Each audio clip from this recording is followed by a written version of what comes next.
सन्यासी, चोर और वेश्या गौतम बुद्ध की कहानी आपको सुनाते हैं।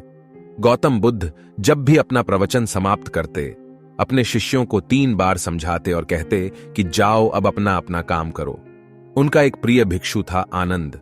उसे यह बात अजीब सी लगती कि रोज रोज उसी बात को कहने का क्या मतलब है, और जब एक दिन उससे रहा नहीं गया तो उसने उन्हें टोक दिया। बुद्ध धीरे से मुस्कुराए और बोले, आनंद, तुम्हारा कहना अपनी जगह पर सही है कि भिक्षु को रोज रोज क्या समझाना कि जाओ अब अपना अपना काम करो। पर शायद तुमने यह ध्यान नहीं दिया कि धर्म सभा में सिर्फ भिक्षु ही नहीं, आसपास की बस्तियों के बहुत से लोग भी आते हैं। उनमें से बहुत से लोग ऐसे होते हैं जो पहली बार आए होते हैं। तो उनके लिए मैं यह बात 3 बार दोहराता हूं, पर यह स्पष्टीकरण भी आनंद के पल्ले नहीं पड़ा। इस पर बुद्ध बोले, आनंद, आज की सभा में जितने लोग बैठे थे उनमें सन्यासी तो बहुत सारे थे, पर एक चोर और एक वेश्या भी थे। कल तुम ऐसा करना कि किसी एक सन्यासी उस चोर और वेश्या से जाकर मिलना और उनसे पूछना कि मेरी बातों का उन्होंने क्या अर्थ ग्रहण किया। यह सुनकर आनंद और आश्चर्यचकित हुआ कि इतने लोगों की भीड़ में बुद्ध ने चोर और वेश्या को एक नजर में कैसे पहचाना, और भला मैं कैसे जानूंगा कि वह चोर और वेश्या कहां रहते हैं। बुद्ध उसके मन की बात समझ गए। उन्होंने आनंद को चोर और वेश्या के बारे में बताया और जाकर आराम करने को कहा।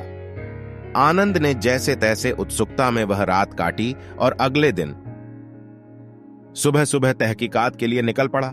सबसे पहले वह एक सन्यासी के घर पहुंचा जो बुद्ध की धर्म सभा में नियमित रूप से आता था।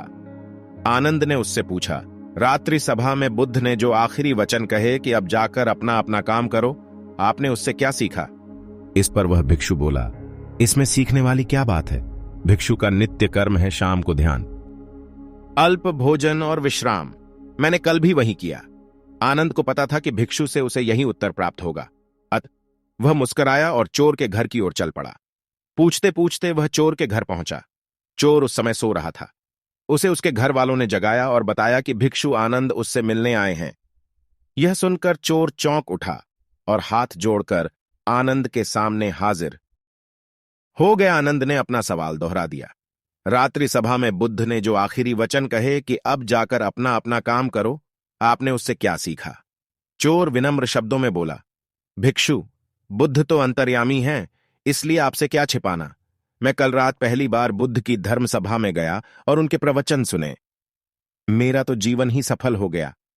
बुद्ध के प्रवचन सुनने के बाद मैं उनके कहे अनुसार अपने काम यानी कि चोरी करने निकल पड़ा, और कल इतना तगड़ा माल हाथ लगा कि अब आगे मुझे चोरी करने की जरूरत नहीं पड़ेगी। अब मैं अपना जीवन आराम से काट सकूंगा। चोर की बात सुनकर आनंद हैरान रह गया।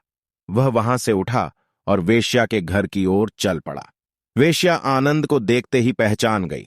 उसने आनंद को प्रेम पूर्वक घर के भीतर बुलाया और उनके लिए जलपान लेकर आज जलपान ग्रहण करने के बाद आनंद ने वेश्या के सामने भी अपना सवाल दोहराया।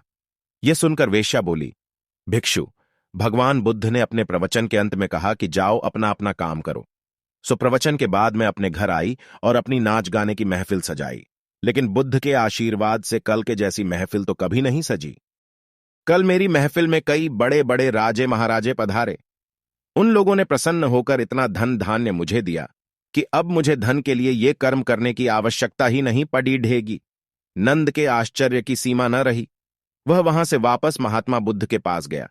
उसने बुद्ध को जाकर प्रणाम किया और उन्हें सारी बात कह सुनाई। बुद्ध बोले, आनंद, इस संसार में जितने भी व्यक्ति हैं सबके मस्तिष्क अलग अलग हैं।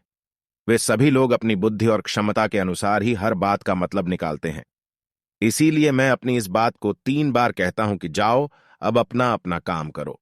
इसके पीछे मेरी सोच यही है कि किसी के समझने में कहीं कोई कमी न रह जाए, लेकिन इसके बाद भी लोग उस बात का मतलब अपने अपने हिसाब से समझते हैं और इसका कोई उपाय भी नहीं है। इसीलिए ये सृष्टि ऐसी है। हम इसे बदलने के लिए लोगों को प्रेरित तो कर सकते हैं, पर हमारी बातों का कितना असर उन पर होगा यह कोई नहीं जानता। इसीलिए मैं सभी के साथ एक समान व्यवहार करता हूं और सभी को एक समान अपना अपना कार्य करते रहने के लिए प्रेरित करता हूं। दोस्तों, हम उम्मीद करते हैं कि आपको यह महात्मा बुद्ध की कहानी आपको पसंद आई होगी, और हां, इसे अपने फ्रेंड्स के साथ भी शेयर करना मत भूलिएगा, जिससे वे भी गौतम बुद्ध की कहानियां